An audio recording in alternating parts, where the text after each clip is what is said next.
happen. We have to really escalate the noise we make so that we'll be heard.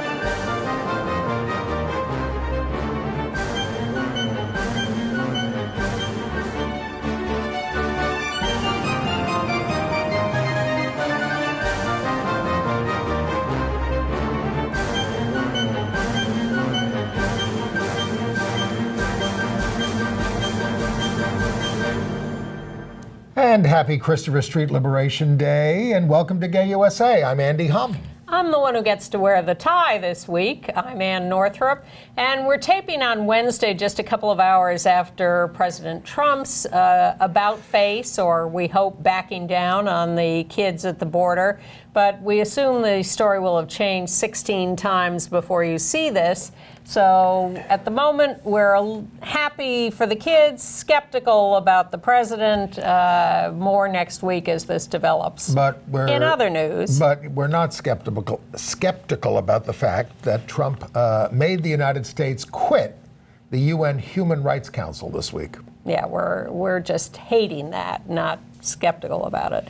Meanwhile, another federal judge has nixed Trump's plan to exclude trans troops from the military. We told you the story of a gay man in South Dakota who was sentenced to death, and they found out that one of the jurors, thought he deserved it because he was gay, and the U.S. Supreme Court declined to review that case.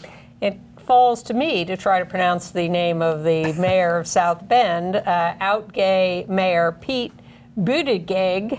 Is that close? Guy's running for president, so we're all going to have to learn. Rising, well, I think they call him Mayor Pete in South Bend. Yes, they do. But he got married this week. Yes, to a man. Yeah. Republican Orrin Hatch pleaded on the floor of the Senate for love and support for LGBT teens. But where's the beef, Orrin? Yeah, we'll go over his record. International gay rights activist Scott Long, who you've seen on this program a couple of times, was brutally beaten in Oakland, California. Poland's Supreme Court ruled to the left of the U.S. Supreme Court in a gay rights case. But we're not supposed to pay attention to international law because we are America. Well. There is a lot of tumult over LGBT rights at the World Cup in Moscow. And a gay wedding has been announced in the British royal family. Yeah, that's fun. Stay tuned for that. All right, well, we should start with our president one way or another. We certainly want families to stay united at coming into the country. We're certainly horrified that the president seems not to understand the concept of asylum. He just thinks everybody should be arrested and prosecuted and thrown out. This isolationism is, as he would say, the worst it's ever been. Well, when people try to go to the border legally and try to come in, they're turned away. Yeah. They're just turned away. They're not allowed to plead for asylum, which is the place they say they're supposed to go. And these people are fleeing death and other things. And I'm sure there are some people in those circumstances who are being let in if they come from more favored countries. Whiter ones. Yes. So anyway, we can't stay as up to date as we'd like given our taping schedule. Excuse me. But we have heard from one associate who says be skeptical of this solution because it's not really a solution. Sure. And we know where they stand on on human rights. This week, Secretary of State Mike Pompeo and UN Secretary Nikki Haley, our ambassador there, they announced that the United States was withdrawing from the United Nations Human Rights Council. Now, we are critical of some of the things on the Human Rights Council because there are a lot of rogue nations that sit on it and do things. But this is just apparently a fit of pique on the part of Trump, who didn't like being criticized by the head of the Human Rights Council, or at least that's what Ann Northrup told me. Well, I will elaborate. The administration's excuse is that the Human Rights Council is inappropriately mean to Israel, that they keep passing resolutions condemning Israel for their treatment of the Palestinians in Gaza and the wall, speaking of Trump, and that the U.S. is offended by this, and therefore they think the Human Rights Council is a waste of time or worse, and so they are withdrawing. But the fact is that the head of the Human Rights Council, the day before the U.S. withdrew, criticized Trump publicly for the separation of families at the southern border. So I suspect, given what we know about the president, that that had something to do with at least the timing of this withdrawal. You know, as I was going over my notes, I noticed that today, as we're taping, is World Refugee Day, but it's not observed in the United States of America. Well, it's observed in ways that we don't approve of. By the way, the only other 3 countries not doing business with the Human Rights Council: Iran, North Korea, Russia, Eritrea. Oh, okay. So that's Eritrea. The company that Trump has put us in now. I mean, North Korea is his new best friend. His total embrace of dictators from around the world. Yeah. And he continues to make more horrible judicial nominations, like Alan Windsor to the Northern District of Florida. This is a young right-wing ideologue who worked against LGBT rights, voting rights, environmental protection, defendant rights, and gun safety. And he defended the state's ban on same-sex marriage in the courts unsuccessfully. But Trump wants to give him, and the Republicans in Congress, the Senate, want to give him a lifetime appointment. Now, here's why we need better people on the federal courts. In the state of Washington, a federal court has become the latest to maintain an injunction against Trump's proposal to ban transgender troops in the military. This is in Seattle. Yeah, the courts are holding the line on this, and we really count on them for that kind of insight and humanity. And we talked about the new asylum standards that Jeff Sessions announced over a week ago, but these are really going to hurt LGBT people fleeing abuse and violence at the hands of family and neighbors. Well, I must say that all this upset about what's happening to the kids and the families at the border is, of course, heart-wrenching and valid and extremely upsetting.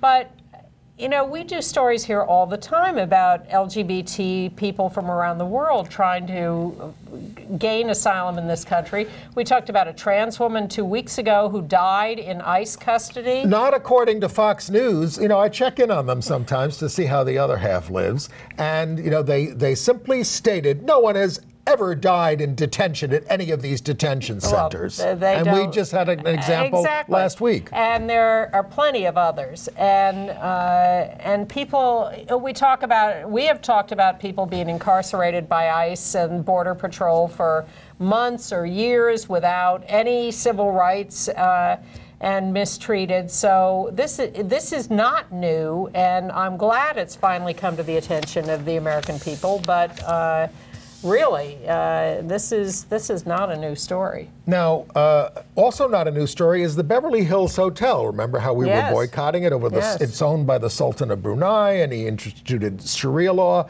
Well, not at the Beverly Hills Hotel. In his own country. So there was a big Hollywood boycott of it. And then I read, maybe we didn't keep up on this enough, but by 2016, the boycott was broken by Calvin Klein and and of course, Kevin Spacey, and even Sean Penn, who did the movie Milk. So, but now it's back in the news because it was a favorite of Trump's in Los Angeles. And this woman who's suing him, Summer Zervos, she alleges Trump, defamed her when he branded her and other accusers liars. So she is trying to get all the records of the Beverly Hills Hotel about his comings and goings so she can prove that she was with him there. Excellent. Evidence in a suit. Improper sexual advances. All right, a couple of other things. The state of South Carolina is asking the Department of Health and Human Services for a waiver on non-discrimination laws. They want to be able to officially let adoption agencies serve only Protestants. Well, this isn't just, if you have a religious objection, you don't have to give kids to LGBT families. This is we only have to serve Right. Protestants. Now, we're in the city of New York where religious groups get jillions of dollars to provide social services. They all have to sign something saying, we will not discriminate in the provision of these services. We're getting government money. I think they're lying, many of them. They tend to only serve people from their own religious group in some cases. You go to a nursing home, it's the Jewish home or it's a Catholic home, everybody's there, But some of the services, some of the social services are almost limited to the people in their own religious group. And it's a problem. Well, the state of South Carolina is asking for the ability to do this and asking on the behalf of all states. They want this to be a national rule that religious freedom laws, which might protect all religions, they want that limited. Well, again, the limitation should be don't take our government money if you're going to do that. Yes. But that's also happening with schools, which want all our government money, And including then there's in New York. a cute story that has come out about your Secretary of Education, Betsy DeVos, one of our favorites on the top 10. Of hated cabinet members, although it's probably a bigger list than that.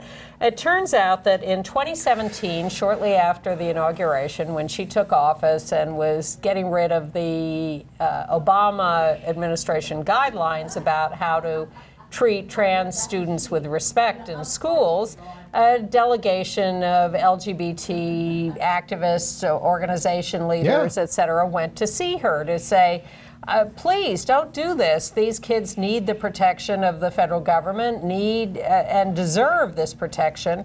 Why would you get rid of this? You can't do this. What did she say? Wait, she said, well, first of all, she said absolutely not. But they recommended that she watch the movie Moonlight. If in Trump land all you can do is watch things rather than read or actually meet people, they said, please, just watch Moonlight. That'll tell you a little about it. And she said to them, well, I think you should watch Hidden Figures. She said that. Yes. Well, that was a good movie. It was an excellent movie. It's about prejudice. Exactly, you would think, and about the use of bathrooms. Exactly. So, it's just... Woo! But our favorite moment last week was when Mike Pence, vice president, went to Columbus, Ohio. Yes. To speak and was greeted with a big gay dance party. There's a picture there. Yes. He was heckled repeatedly inside the hall where he was speaking. The activists, as we are wont to do, had choreographed it so that, a couple of people would get up and yell at him and they'd get dragged out, and then a couple more would get up. And this happened, half a dozen times. But not as much as the Secretary of Homeland Security at the Mexican restaurant. Whoa! Now, did she go to the Mexican restaurant after her horrible lying press conference on purpose to provoke people? Her horrible lying that then is technically undone by the president the next day. Yes. She's the one who he was yelling at because she wasn't doing enough to secure the border. Yeah. And she was ready to quit. So she redeems herself by lying. Yeah. And then he cuts her legs right out from under her. And she says, I know what I'll do. I'll go to a Mexican restaurant. Well, I think she went to the restaurant before Trump changed his mind. Her being shamed and heckled at the restaurant may have been a clue to him. Well, that's what has to happen. Yes. I mean, there were members of Congress yelling at the president in the halls. Usually it's one of us who slips in or wears a press pass or something, but it was members of Congress yelling at him. He went to meet with the Republicans, and as he comes out of the meeting, there are Democratic members of Congress holding up signs, yelling at him, don't you have kids? Right. Well, he says, I don't know how many kids I have. That's true. All right. Well, speaking of members of Congress, can we spend a moment on Orrin Hatch? Yes, let's. Orrin Hatch gave a speech on the floor of the Senate. Now, you can see this online by Googling it. We can send you a link if you want. But it was an impassioned speech for LGBT pride. Orrin Hatch from Utah. We must take care of these kids. They are our future. Everybody deserves something. No one should ever feel less because of their gender identity or sexual orientation. He's getting all the terms right. LGBT youth deserve our unwavering love and support. They deserve our validation and the assurance that not only is there a place for them in this society, but that it is far better because of them. And then he votes for all these judges that are going to take away their rights for the rest of their lives. And he has always voted for anti-LGBT legislation. Wasn't he okay on hate crimes or something? Maybe, you know. Big deal. But he has a stellar record of opposition to civil rights legislation for us. It was quite a performance. Yes. I was disgusted by it. In his home state of Provo, Utah, they have a grand parade on the 4th of July, and they were very resistant. They, in fact, denied 5 LGBT groups to march in it, and then they changed. After they had signed a non-discrimination pledge with the city of Provo. So they changed their minds, and they're going to let them in. Yeah. And then there's... because it's government funding of the parade. And, you know, the biggest operators of genealogy banks is the Church of Jesus Christ of Latter-day Saints, the Mormons. And on their family search database now, they will include same-sex relationships. Starting next year. I don't quite know why. They were, along with the Catholic Church, the biggest funders of anti-marriage legislation. They still haven't come around. I don't know what's going on. Can we talk about some more political news? Certainly. Oh, by the way, we reported on a death penalty case in California, and I was surprised that they still have it. They still have it, but they don't use it. So people are just put on death row, and I can't believe that this very, very liberal legislature wouldn't just get rid of it, but they haven't. There are certainly, it is a very liberal legislature, but it's also got some pockets of conservatism in the state that are quite strong. Well, let me deal with a couple of other death penalty things. We had told you about Charles Rines on death row in South Dakota. He committed a murder. Here's what happened. He was robbing a donut shop in 1992. An employee came in and he killed him. Not a premeditated murder. I'm not excusing the murder by any means, but usually when it's a more incidental murder, they're not necessarily put on death row. But he was put on death row, and then it came out. He's been there for 26 years. It finally came out that members of the jury sat there and debated, well, he's a gay man. He's going to enjoy himself in prison. He's going to have a final time if we just give him a life sentence. We're not going to give him that. We're going to put him to death. Yep. 26 years later, he's still there. But this is why they asked for Supreme Court review on this. And they have done this on the basis of racial bias on the part of juries. Yes. In fact, last year. But in this case... Rejected. We're rejected. Denied. We're rejected. And but in Florida, a court has ordered a new hearing on a death penalty case. A 2005 murder in Broward County. Yeah. And they're going to delve into the anti-gay sentiments of a juror who said that gay people are morally depraved. Yeah. This is the case of Eric Kirkpatrick, 55, who killed Steve Schumacher well, here's the odd twist in this. He killed this guy, Steve Schumacher, for attempting to have sex with him. But he'd already had sex with him several times. He was staying with him. And the jury also had not unanimously recommended the death penalty. 7-5.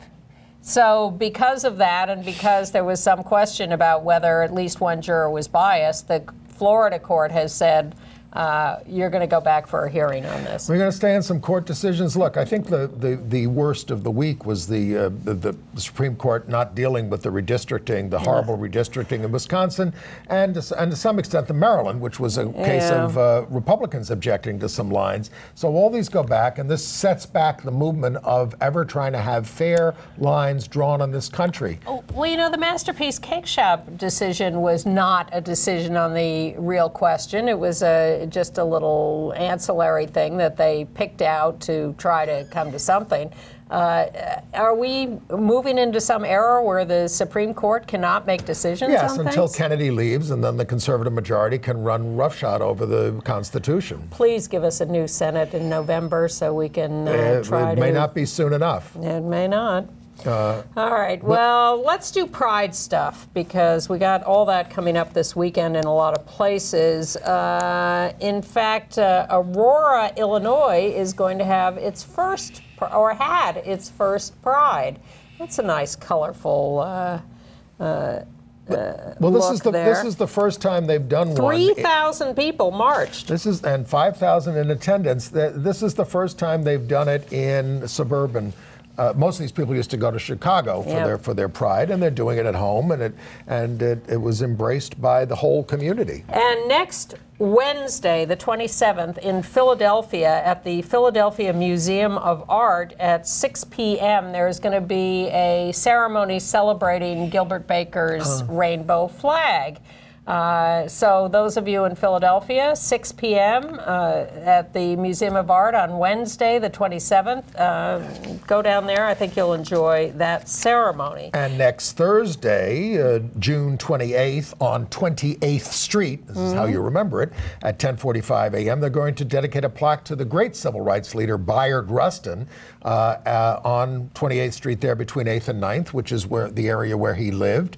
He died almost 30 years, well, actually more than 30 years ago, but he was the organizer of the March on Washington and became an openly gay leader towards the end of his life, even though he was pretty much out most of his life. Now, New York is having all its Pride celebrations this weekend, so we want to just run through those and through the current controversy. First of all, as always, Friday night is Drag March night in New York, so gathering at 7 p.m. at Tompkins Square Park on East 9th Street. 500 East 9th. Thank you. Stepping off at 8 p.m. And that's a march, a very fun, casual, informal march from Tompkins Square Park on the east side, going directly west over to the Village and the Stonewall Inn. That is a lot of fun on Friday night, the drag march. Then Saturday night, the really fun Dyke March. An annual tradition. No, it's always been, well, night, 5 p.m. Okay. Thank you. Evening. Late afternoon. Gather in Bryant Park before then, behind the New York Public Library at 6th Avenue and 42nd Street. And that steps off promptly at 5 p.m., goes across 42nd to 5th, 1 block, and then down 5th to Washington Square Park. Well, these are the marches that are really in the spirit of Stonewall. Exactly.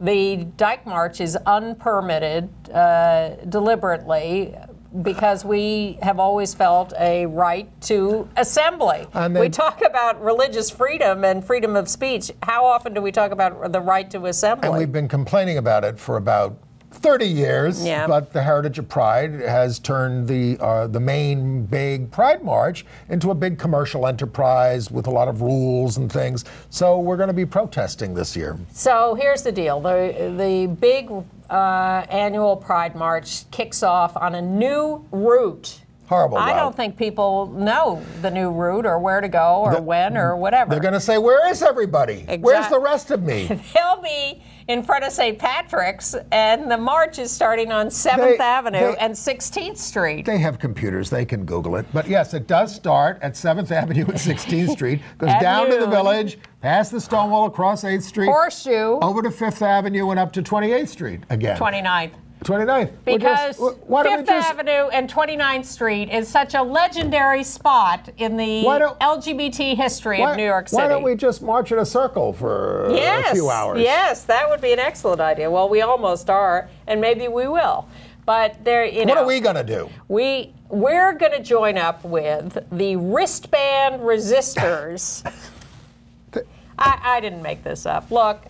It's symbolic of hating all the rules that they're imposing. One of the rules of the parade is everybody has to wear a wristband or you're not allowed in the parade. Now, to us, Pride is about the entire community getting together, getting in the streets, marching around, doing whatever we want for one day a year. But that is not what Heritage of Pride has in mind. They have in mind a very regimented parade that is mostly corporate floats, and very heavily policed. And they want to do this to World Pride next year in 50. We can't let this happen. They have described this as a dress rehearsal for World Pride and Stonewall 50. And if they think that they're going to conduct Stonewall 50 in this stupid, inane, meaningless little horseshoe march, they have lost their minds. So this is a request to city officials, activists, regular people.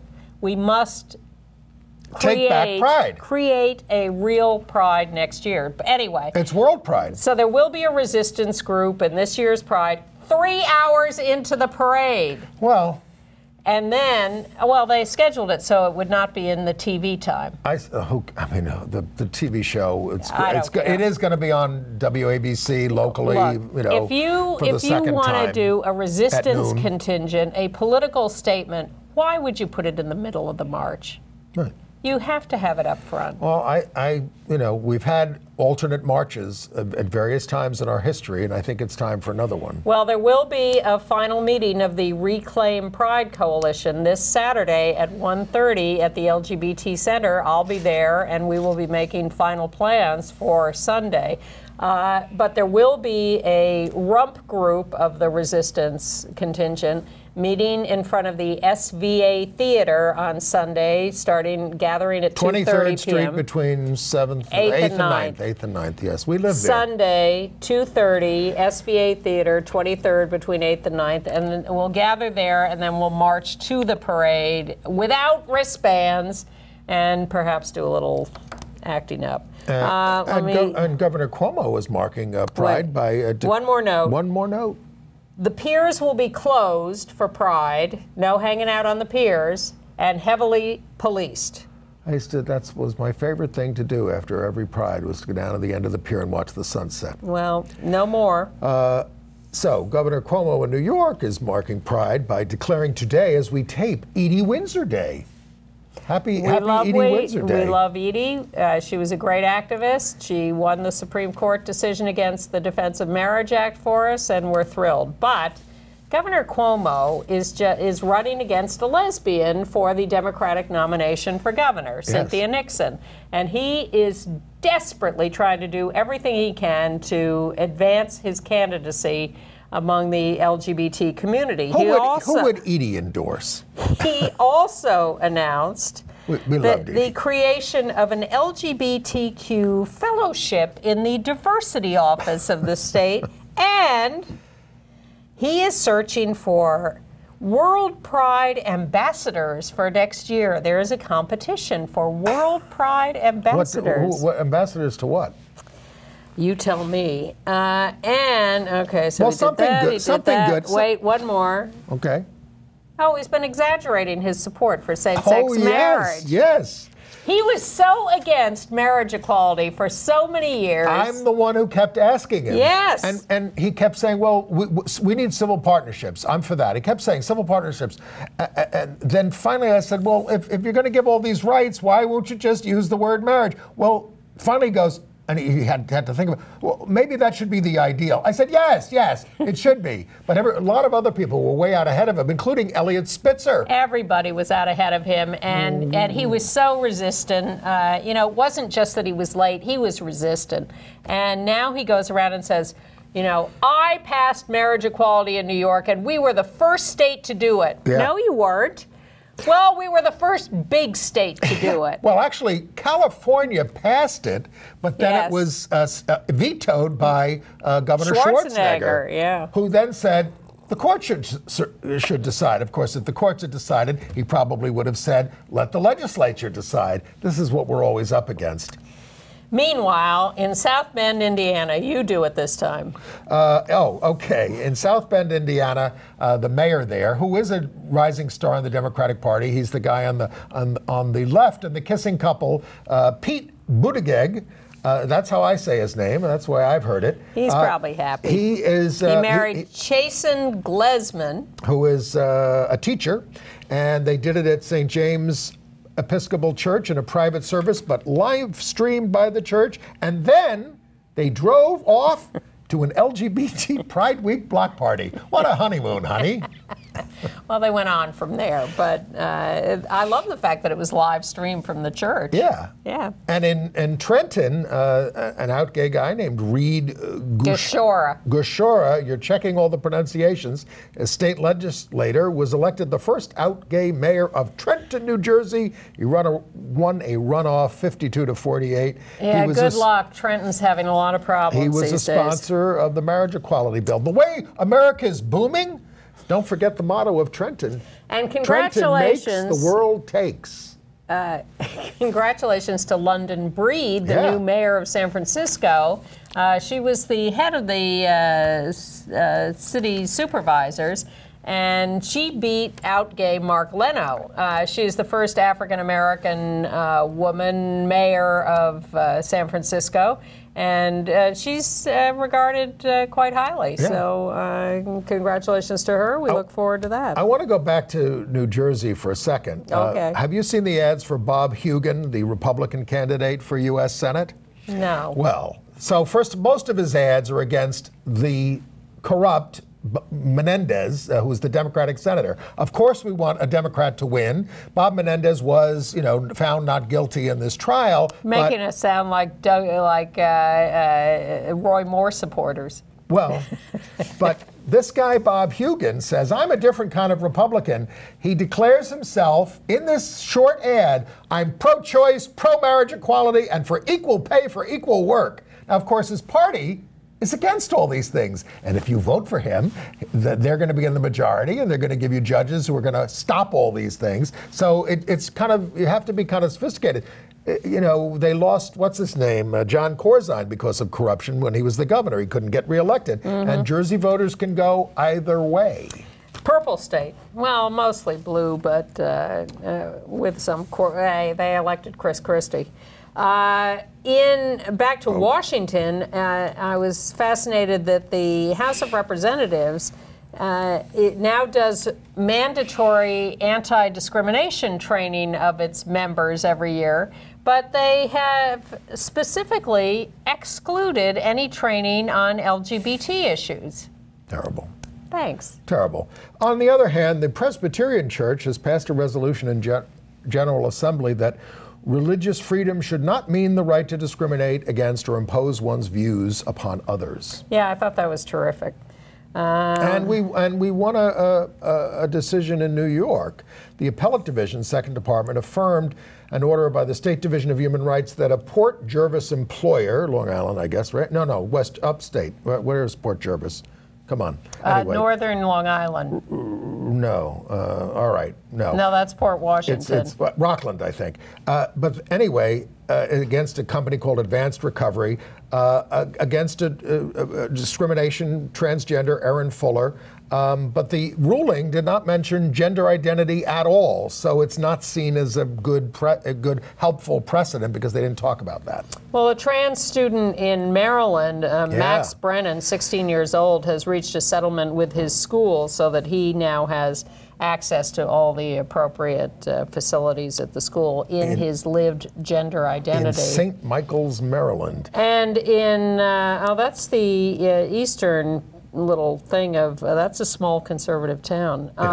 Talbot County schools. And the American Medical Association at its annual meeting has voted to support correct placement of trans prisoners in the facility that accords with their gender identity, and has also voted in favor of LGBT families' inclusion in family medical leave policies. Including the federal one.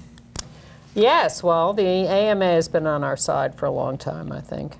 Interesting youth survey by the Centers for Disease Control, which found that LGB people were, youth survey, kids, more into drugs and more depressed. This is from the CDC. Yes. This is from your federal government. And an HRC and University of Connecticut study found that trans youth were also more Well, because likely. they don't include transgender identity and stuff in the youth risk behavior. behavior survey. By the federal government. Right. Some violence stories. In Pennsylvania, a couple of gay brothers were attacked by a teen gang. Coming home from Pride on the subway. On SEPTA. There was a fracas, and there was punching back and forth, but it was 10 against 2. And the gang were tasering the brothers, not a pretty sight. And the car was full of people, and nobody did anything. Yeah, well, that's what I have. Well, you know, if you're jumping into a fracas with 10 against 2, tough. But you'd think someone would take pictures, call, do something. Yes. In Oakland, California, terrible attack on longtime international human rights activist Scott Long. Yeah, look at Scott. Really got the crap beat out of him. He was snuck up from behind. They whacked him with a tire iron, repeated blows, and he said it was not a robbery. They broke his jaws. They knocked out his lower teeth. He's had reconstructive surgery, and he said his face won't. This is what he said. He said my face won't be the same, but it wasn't a great face to begin with. He's kept his sense of humor, but he does not seem to want to go to the police about this. Well, he's not a big fan of the police. You know, he doesn't believe there should be prisons. Yeah, he was the one who monitored and worked on the Cairo boat case where all the gay men were arrested in Egypt and a lot of other things. And he has a healthy skepticism about the authorities. Well, that's the thing. But in the end, he did go to the cops. People, I mean, so many people are in misery in American prisons, not just in ICE detention, but in the regular prisons. Yes, but look what the Border Patrol is doing. You know, we talk with reverence about law enforcement authorities, and they do some wonderful things sometimes in catching the bad people and keeping places safe. But they kill a lot of black men. Well, they keep people in horrible conditions. And didn't you read about what's happening in federal prisons now? They're cutting their short staff so much that secretaries are having to come in and guard people because Trump is starving the federal prison system. What's that about? I don't blame the correction officers for that. That's the administration cuts.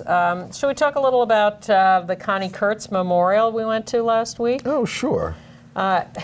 Connie Kurtz, Ruth Berman, the East Coast Del Martin and Phyllis Lyon, absolutely. I think. Known each other for 100 years, were married to men. Married to men, living not quite in the suburbs in Brooklyn, but became friends and then eventually became lovers and divorced their husbands. They had kids and they were then together for almost 50 years. And they became the fiercest activists imaginable. Completely. Connie spoke at her own memorial service. It was almost the 2-year anniversary of the Pulse massacre, and there were Gilbert Baker flags with the names of the Pulse victims on the walls of the synagogue.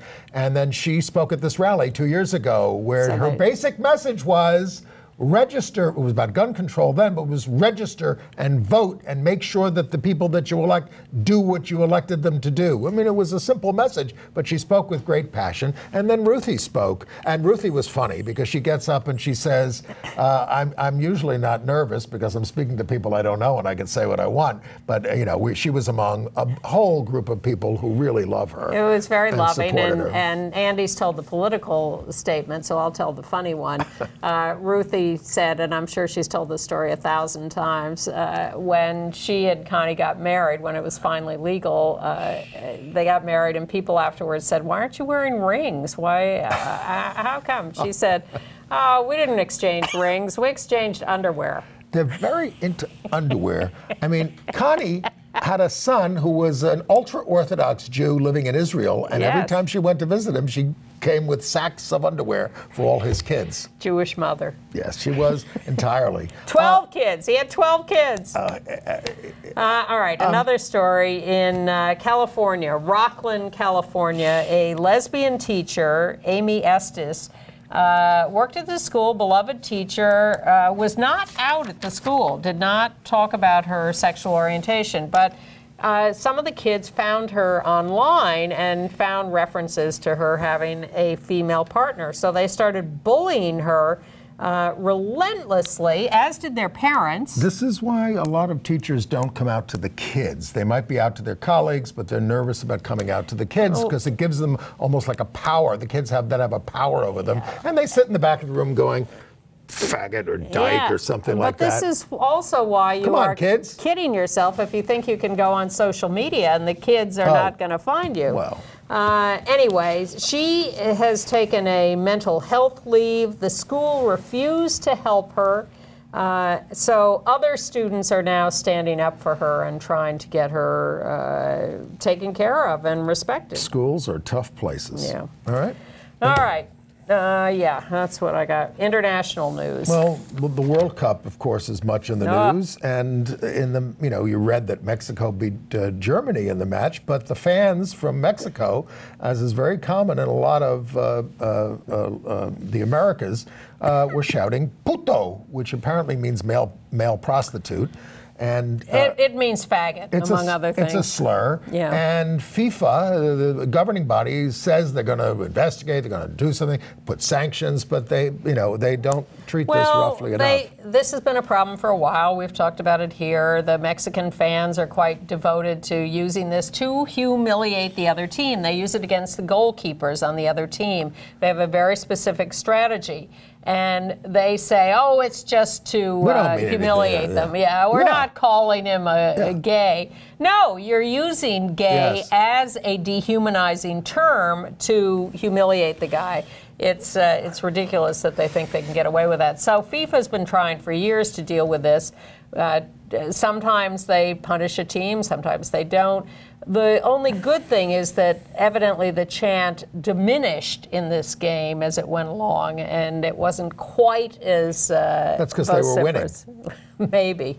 The Russians also shut down Diversity House, which was an LGBT safe space. They were evicted from the space that had been set up to be a safe space for LGBT visitors, players, etc. And in St. Petersburg, a gay couple at a World Cup game were beaten. One is in the hospital with a severe brain injury. 2 men have been arrested. Now we're jumping a little in the list of things here, but Peter Tatchell, the UK activist, did go to there and protest about the treatment of Chechens, and he was arrested. Detained. His sign said, "Putin fails to act against Chechnya, torture of gay people." He's due back in court there June 26th for breaking the law that bars all protests near the Kremlin and during the World Cup. We'll soon have laws like this in the United States. The World Cup was awarded to another increasingly totalitarian nation, the United States of America. In conjunction with Mexico and Canada. Yes. It's going to cover them all. Well, a couple of better Pride-related stories. We have mentioned occasionally that gay people have fled Uganda for Kenya over the years, and they wind up in refugee camps in Kenya where they are held, indefinitely. A better place, though. Well, evidently not quite as dangerous as Uganda, but not a picnic. Well, LGBT people in the refugee camps in Kenya held a Pride celebration. This is almost unimaginable to me that they would have the bravery, the courage to organize and hold a Pride celebration in the middle of a refugee camp. They are seeking asylum. And in El Salvador, the National Palace in San Salvador is lit up with rainbow lights for 2 weeks through the full Pride celebration. We used to do that at the White House under a previous administration. Yeah, this was done under the auspices of the local LGBTI Federation, the Ministry of Culture, and the Episcopal Church. Hey, one good thing came out of the Arab Spring. In Tunisia, the Presidential Commission recommends decriminalizing same-sex relations. Yeah, that was a good thing. In Poland, the Supreme Court says a print shop employee must make banners for an LGBT business group. Now, he said he didn't want to promote the gay rights movement, but the court said that he had to, and the justice minister there slammed the ruling as against freedom. The European Union is warning religious freedom. Yeah, the European Union is warning that judicial independence is under threat there, and because they're trying to pack the courts and with more appointments who would be more conservative, and this packing is going to take effect on July 3rd, so there may be some reversals. The other thing is that this decision, while saying that the print shop could not use religious freedom as an excuse to discriminate between customers, they said there may be other cases where religious freedom would come into play in public accommodations. So we'll keep an eye on that. What's going on in the Philippines? So we told you that there was the case for same-sex marriage was headed to the Supreme Court. They started hearing oral arguments, and then they said, "You're not ready for this case. Are you sure you're ready?" Well, and it's not looking so good. Two couples brought a case for marriage equality. Why'd you come to the Supreme Court? Why didn't you start out in the Stonewall? You're not properly prepared. This is too fast. Congress should do it. And they say, this may be just one or two judges saying this, not the whole court. But they say this could take years for them to reach a decision, and sometimes they never reach decisions. It took us quite a while, and two Supreme Court decisions to win it. Oh, by the way, your hero, the Pope, had a new pronouncement on marriage. He says that only a man and woman can form a family. He said it's painful to say this today, but people speak of varied families, of various kinds of families, but the family is a man and a woman in the image of God. That's the only one. Well, perhaps the mistress, too, because he mistress? He also said women who forgive cheating husbands are saints. That's Saint Melania. Yeah. And in Bermuda, we told you that the court had mandated marriage equality, and that was all great. Well, the government evidently is still deciding whether to appeal that court ruling. So businesses are coming out for marriage as the government is making this decision. They're trying to put pressure on them not to appeal the ruling. Horrible story from Mexico. No, I'm not through with marriage yet. All right. Well, okay. First married couple on Alderney, the tiny island in the English Channel.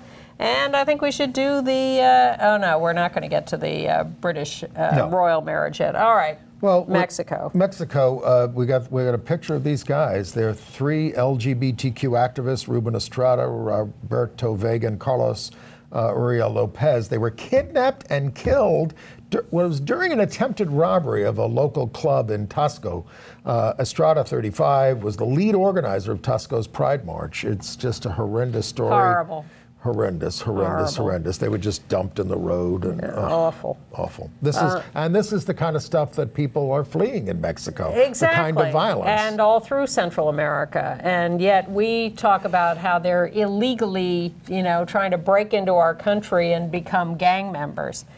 In Nigeria, cops raided a party, beat and arrested 100 more than 100 people that they are saying are LGBTQ, men and women. So once again, they're coming after us everywhere. Costa Rica is also leaving legislation of same-sex marriages up to their constitutional court. Did we talk about that? No, but this is going on all over Central and South America. This reactions to the Inter-American Court on Human Rights and their decision that same-sex marriage should be legalized. Interesting decision from Canada, from the Supreme Court. They are allowing the provincial law societies there the right to reject graduates from Christian law schools. Yeah, Christian law school. That they say that the schools prohibit sex outside of heterosexual marriage, and therefore, if people hold tenets like that, they don't have to be let in. The Christian law school was denied accreditation by whoever accredits them, and their graduates are not going to be respected. Progressive decision from the World Health Organization. The new international classification of diseases removes gender incongruence as a mental disease. They want to remove the stigma from transgender people. Well, what they did was they removed the listing of transgender as a mental illness and to fight the stigma, but they have included it in the International Classification of Diseases to facilitate treatment. It's the problem we've had in this country where you have to have some kind of classification in order to get insurance coverage of treatment and such. So you want to get rid of it as a mental illness, but you still want to acknowledge the medical treatment that people need. So that's what the World Health Organization is endorsing, and that's a good thing. Queensland, Australia. Okay. They have scrapped their law forcing married transgender people to divorce. They're getting in line with the marriage equality law. In Ukraine, in Kiev, they held a Pride March, which went off pretty successfully, but 150 right-wingers showed up to try to block the march. But the cops, who are out in great force, good thing by the police, arrested a lot of people, I think of 50. 5,000 people marched, and the U.S. ambassador, whose communication with Washington must have been cut off, marched with the Pride March, along with a European Union ambassador. In Ireland, brace yourself, the government there, which is led by a gay man, Leo Varadkar, is getting ready to apologize for their mistreatment of LGBT people. Thank you. And in South Africa, as you know, for many years there's been debate about Caster Semenya, a track star, a woman with a somewhat higher testosterone level, and there's been question about whether she should be allowed to compete. And the World Track and Field Governing Body has put out new rules recently that limit what a woman's testosterone level can be to compete, and has ordered that women who have higher testosterone levels are supposed to be taking drugs to lower their testosterone level. Now, this is insane. People, men, women, all people have different characteristics. Are you going to say that maybe basketball players should not be taller than 6'2"? Maybe whatever. So Caster Semenya is now suing to overturn these rules. It's horribly... Imagine telling someone you have to alter your body in that way to be allowed to compete. Awful. Terrible. Awful. Can we put up the picture of the royal family there? We can. The picture of the royal family. Show us the Queen. There he is. And the guy in the, what is he? Far left. Far left. Far left. Standing is Lord... Standing behind Prince Philip and the Queen. This is Lord Ivar Mountbatten, the third cousin to the Queen, and the great-great-great-grandson of Queen Victoria. He is marrying his male partner there on the left in this picture, and his ex-wife Penny, there in the center, is going to give him away. He said, I told her I was bisexual before I married her. And James said James, the guy on the left who he's marrying, Coyle, he said, we're going to have to be open if we're going to be together. So you're going to have to come out about all this in the royal family. And he did. So you get another royal wedding to enjoy. And a gay one. And the Peter Tatchell Foundation has issued a new report, The Economic Cost of Homophobia. The loss of foreign aid because you're anti-gay, and investment, and you get a brain drain because the LGBT people and people who sympathize leave your country. So stop it. And persecution causes a loss of productivity and damages mental health. Go to petertatchellfoundation.org and you can read all about it. I also got some information sent to me by the Experian credit people. They did an online survey of 500 LGBT people and 500 straight people and asked them about their financial situations. And a lot of it was interesting, but what most struck me was that 62% of the LGBT people said that they had been discriminated against in their jobs, and that had hurt them financially. Sure. They didn't get a job, they didn't get a promotion, whatever. Experian. Yeah. All right, AIDS news. Okay. Well, Broadway Cares had their Broadway Bears benefit on Sunday night. I'm getting too old to go to this, but they did raise. But you went. No, I didn't. Oh, okay. I loved it. But you mostly have to stand through the whole thing, and it's tough on an old guy. So they raised a record $1.8 million.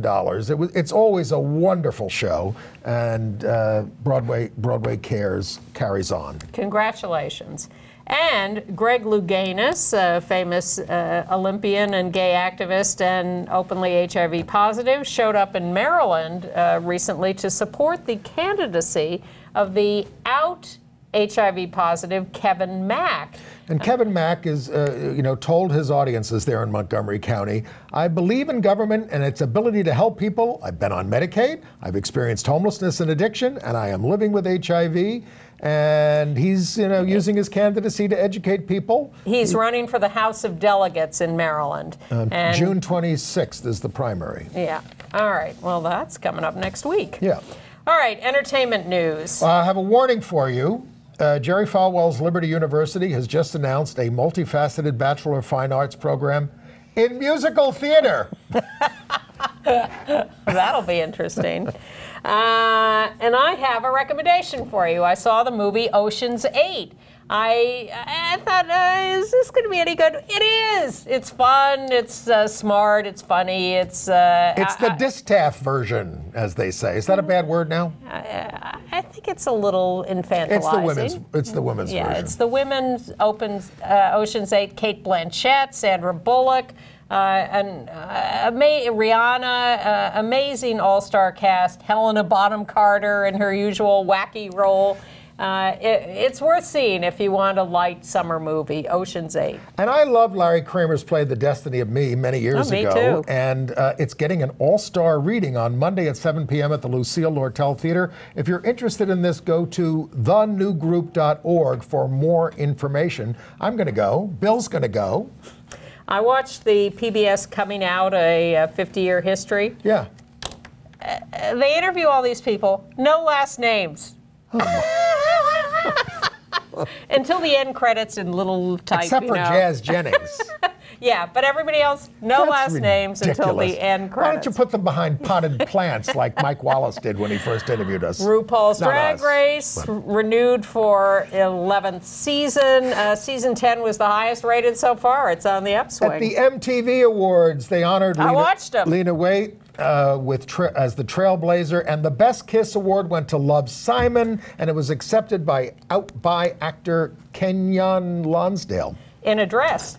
Lena Waithe talked about Paris is Burning and how the stars of that were great role models. They strutted through a brick wall so we wouldn't have to. And Lady Gaga showed up and said Happy Pride Month. Actor Amanda Stenberg, who was Rue in Hunger Games, just 19 years old, 2 million followers online, has come out as gay in an interview in Wonderland. And I read about her. She stopped auditioning for Black Panther. She said the actors they're hiring for this movie are playing Africans. They're all quite dark-skinned. I'm biracial. I'm lighter skinned.